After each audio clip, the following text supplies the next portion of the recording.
Welcome back to another edition of the Big Ten Morning Minutes. I'm your host, Michael Chen. Give me a follow on Twitter machines at MFC2123. It is Friday, March 8th, and we'll get started with some news and not some good news for the University of Illinois. This is the second time this has happened in this offseason that Lovie Smith has had a transfer decide not to go to Champaign.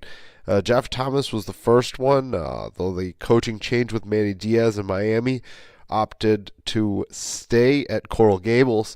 This time, A.D. Miller chose to stay in Norman, and he's going to continue to be a Sooner. On signing day, Lovie did claim that there were some potential academic issues with Miller that was holding him back from not being on campus, and obviously they were big enough for Miller to not be able to enroll in Champaign. So the question remains as to how Lovie Smith is going to fill that position.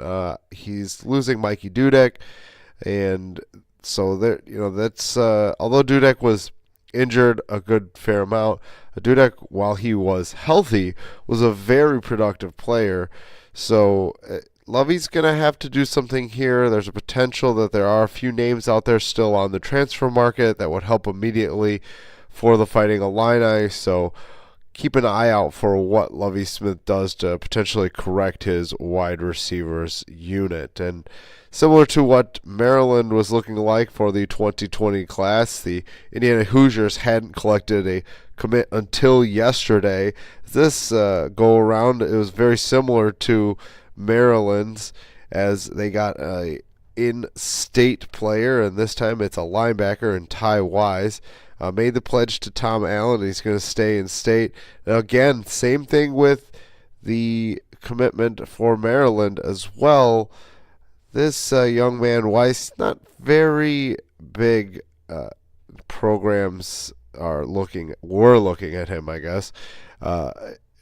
It's not surprising for a school like Indiana to take an in-state guy early because of the fact that typically they don't recruit very well. You got to keep that base. So I understand the reasoning for Allen taking the commitment of Wise so early. But, again, like I said, it might be early, might not have been scouted well, but his offer list is not that impressive. PJ Fleck and the Golden Gophers added a kicker for this coming year and graduate transfer Michael Tarbett. Tarbett kicked for UConn Huskies, and he did that on a fairly decent level. Obviously, his point afters were very solid, hitting 54 of 57. However, field goals were a little iffy there, 17 of 26. So wouldn't say he is a superstar at the position. He's solid. At best, I would say probably closer to average. I mean, 17 for 26, not all that great. Those numbers aren't absolutely fantastic, but they've still filled a need.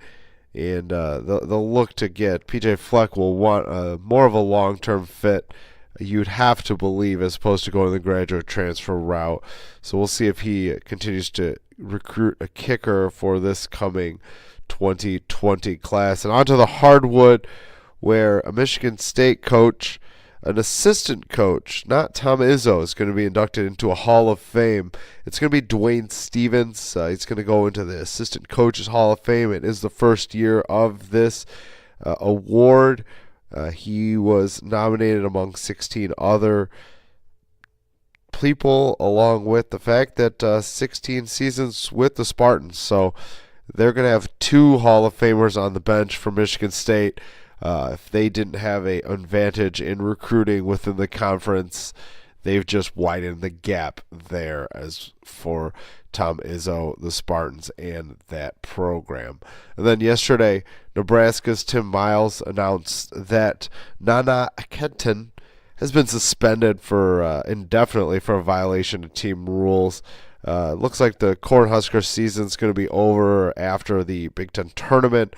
But it's still not good to have a player suspended this late in the game because, hey, look, if the ball bounced a few different ways and they potentially were going to make a run at the NCAA tournament, Kenton would not be eligible and not be playing. So you always kind of have to look at that and wonder what was going on, why a discretion so late in the season happened, and see if Tim Miles can potentially get that fix going for the future. And that's going to do it for me and this episode of the Big Ten Morning Minutes. I appreciate you listening, and have a great day, Big Ten fans.